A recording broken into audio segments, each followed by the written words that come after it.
ஐந்தாம் ஆண்டு மாணவர்களுக்கான புலமை பரிசில் பரீட்சை நடைபெற்று முடிந்திருக்குது. அதற்கான பரீட்சை முடிவுகள் இன்னுமே வெளியிடப்படவில்லை. ஆனால் அவர்கள் 6ஆம் ஆண்டுக்கு செல்ல வேண்டிய காலம் நெருங்கிவிட்டது. இப்போ என்ன நடக்க போகுது, இது சம்பந்தமான முழுமையான விவரங்களை தான் இந்த காணொலியில் பார்க்க போகிறோம். நண்பர்களுக்கு வணக்கம். நீங்கள் தொடர்ச்சியாகவே இந்த சேனலை பார்த்து ஆதரவு தரதுக்கு ரொம்பவே நன்றி.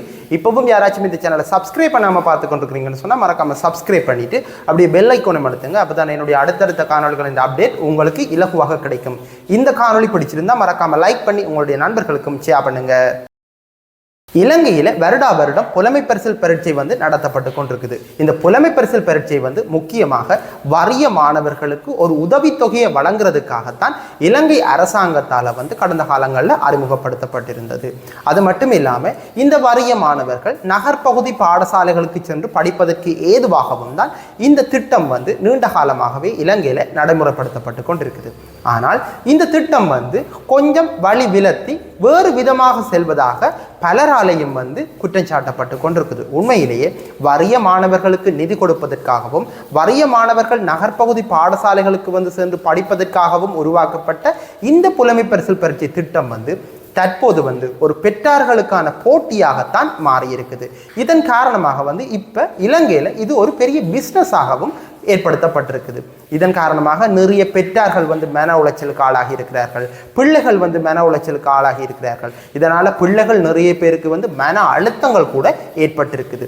நீண்ட காலமாகவே இந்த புலமை பரிசில் பரீட்சை இலங்கையில் தொடர்ந்து நடத்த வேண்டுமா இல்லையா என்பது தொடர்பில் நிறைய வாத பிரதிவாதங்கள் இடம்பெற்று கொண்டும் வந்திருக்குது. ஆனால் தற்போது கடந்த காலங்களில் எந்த வருடங்களையும் ஏற்படாத வகையில் இந்த வருடம் நடந்த புலமை பரிசில் பரீட்சைக்கு அதில் வந்த வினாக்கள் 3 வெளியில வந்ததன் காரணத்தால அந்த பரீட்சை வினாத்தாள்கள் இன்றைக்கு வரைக்குமே திருத்தப்படாம இந்த புலமை பரிசில் பரீட்சை மீண்டும் நடத்தப்பட வேண்டும் அப்படின்னு சொல்லி ஒரு சில பெற்றார்கள் தொடர்ந்த வழக்கின் அடிப்படையில் அந்த வழக்கும் இன்னும் தீர்ப்பு இடப்படாததன் காரணமாக இன்றைக்கு வரைக்குமே இந்த புலமை பரிசில் பரீட்சைக்குரிய புள்ளிகள் வெளியிடப்படாமல் இருக்குது. இப்ப 3ஆம் தவணையினுடைய 2ஆம் கட்டம் வருகின்ற ஜனவரி மாதம் 2ஆம் தேதி ஆரம்பிக்கப்பட இருக்குது. அதுவும் ஒரு மாத கால பகுதியிலேயே நிறைவடைந்திடும். இதன் காரணமாக பிள்ளைகள் அடுத்த ஆண்டுக்கு செல்ல வேண்டிய நிலைமை ஏற்பட்டிருக்குது. கடந்த காலங்களில் இந்த புலமை பரிசில் பரீட்சையை அடிப்படையாக கொண்டுதான் பிள்ளைகள் பல பாடசாலைகளுக்கு, அதாவது விரும்பிய பாடசாலைகளுக்கு செல்கின்ற பிள்ளைகள் செல்லக்கூடிய மாதிரியான ஒரு சூழ்நிலை இருந்தது. ஆனால் தற்போது புலமை பரிசில் பரீட்சை தொடர்பில் நீதிமன்றத்தால் எந்த தீர்ப்புகளும் வழங்கப்படாத நிலையில் பிள்ளைகளுக்கான புள்ளிகளும் இல்லாத நிலைமையில் இப்போ எண்ணத்தின் அடிப்படையில் பிள்ளைகள் இந்த தாங்கள் விரும்பிய பாடசாலைகளுக்கு செல்வது என்ற குழப்பம் ஏற்படுத்தப்பட்டிருக்குது. உண்மையிலேயே அரசாங்கம் இது தொடர்பில் தீர்க்கமான முடிவுகள் எதனையும் கடந்த காலத்தில் எடுக்காததன் காரணமாகத்தான் இன்றைக்கு இப்படி ஒரு நிலைமை ஏற்படுத்தப்பட்டிருக்குது.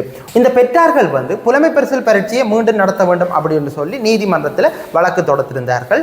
இந்த வழக்கின் தீர்ப்பும் இன்னுமே வழங்கப்படவில்லை.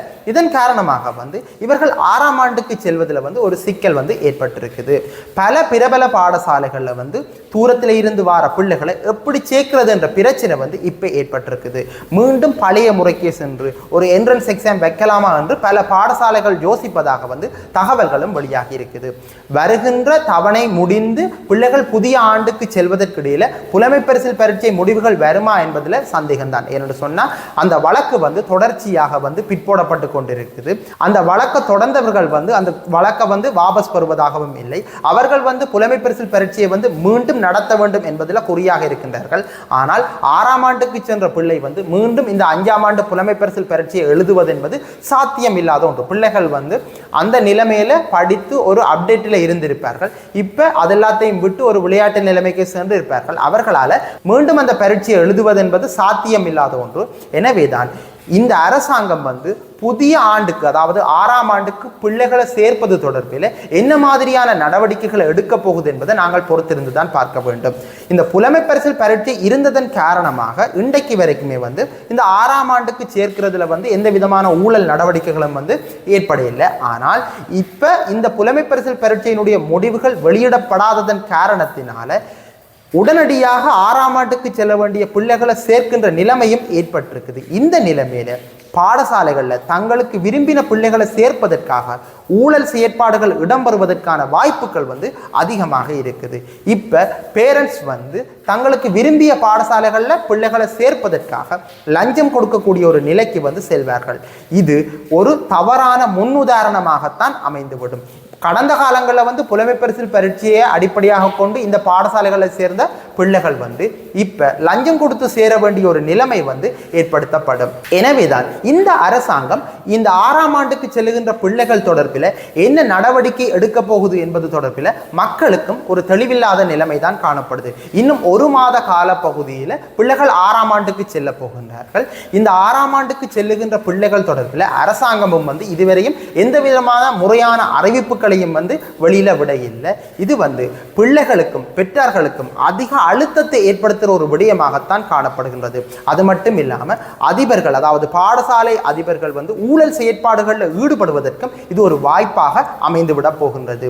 எதிர்வரும் நாட்களில் வந்து உடனடியாக இந்த நீதிமன்ற தீர்ப்பு வந்து முன்வைக்கப்படுமாக இருந்தால் அதுக்கு பிறகு பரீட்சை பேப்பரை திருத்தி புள்ளிகளை உடனடியாக வெளியிடுவதும் வந்து சாத்தியம் இல்லாத ஒன்றாகத்தான் காணப்படுகின்றது.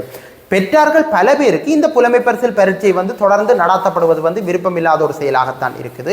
ஆனால் ஒரு சில பெற்றார்களுக்கு வந்து இந்த புலமை பரிசில் பரீட்சை வந்து நடத்தப்படுவது விருப்பமாகத்தான் இருக்குது. ஆனால் பல ஆசிரியர்களுக்கு வந்து இந்த புலமை பரிசில் பரீட்சை வந்து தொடர்ச்சியாக நடத்தப்பட வேண்டும் என்பதில் எந்த விதமான மாற்று கருத்தும் இல்லாமல் இருக்கின்றார்கள். ஏனென்று சொன்னால் இந்த புலமை பரிசில் பரீட்சை வகுப்புகளால் நிறைய ஆசிரியர்கள் நிறைய பணங்களை வந்து சம்பாதிக்கின்றார்கள். அவர்களுக்கு வந்து இந்த புலமை பரிசில் பரீட்சைகள் வந்து தொடர்ந்து நடத்தப்பட வேண்டும் என்பதில் அவர்களுடைய எண்ணப்பாங்கு அப்படியே தான் இருந்து கொண்டிருக்குது. இப்ப இந்த புலமை பரிசில் பரீட்சையின் முடிவுகள் வெளிவராததன் காரணத்தினால அடுத்து வரும் ஆண்டுக்கு வந்து புலமை பரிசில் பரீட்சை நடக்காது அப்படின்னு சொல்லி ஒரு சில வதந்திகளும் பரவினதால கொஞ்ச நாளாகவே வந்து இப்ப 4ஆம் ஆண்டுல இருக்கிற மாணவர்களுக்கு வந்து புலமை பரிசில் பரீட்சை வகுப்புகள் எதுவுமே நடைபெறவில்லை. ஆனால் மீண்டும் தற்போது இந்த 4ஆம் ஆண்டு மாணவர்களுக்கு வகுப்புகள் எல்லாமே வந்து ஆரம்பிக்கப்பட்டிருக்குது. இது வந்து ஆசிரியர்கள் இந்த தூண்டுதல் காரணமாகத்தான் இந்த வகுப்புகள் எல்லாமே ஆரம்பிக்கப்பட்டிருக்கு. ஆசிரியர்கள் வந்து பல இடங்களையும் வந்து தெரிவித்திருக்கிறார்கள், எதிர்வரும் காலங்களில் அந்த புலமை பரிசில் பரீட்சை எதுவுமே நிப்பாட்டப்படாது, புலமை பரிசில் பரீட்சை வந்து தொடர்ச்சியாக நடைபெறும். எனவே பிள்ளைகளை வகுப்புக்கு அனுப்புமாறு வந்து அவர்களால் கோரிக்கை வந்து முன்வைக்கப்பட்டிருக்குது. இதன் காரணமாக தற்போது பெற்றார்களும் வந்து இந்த 4ஆம் ஆண்டு பிள்ளைகளை 5ஆம் ஆண்டு அடுத்த வருடம் 5ஆம் ஆண்டு புலமை பரிசில் பரீட்சை எழுதுவதற்காக தயார்படுத்துகிற வேலைகளில் வந்து ஈடுபட்டிருக்கின்றார்கள். எதிர்வரும் காலங்களில் இந்த புலமை பரிசில் பரீட்சை நடைபெறுமா இல்லையா என்பது தொடர்பில் அரசாங்கம் உடனடியான தீர்க்கமான முடிவுகளை வந்து இந்த பெற்றார்களுக்கு அறிவிக்கும் பட்சத்தில் வந்து பெற்றார்களுக்கும் மாணவர்களுக்கும் வந்து ஒரு அழுத்தம் இல்லாத நிலைமை வந்து ஏற்படும்.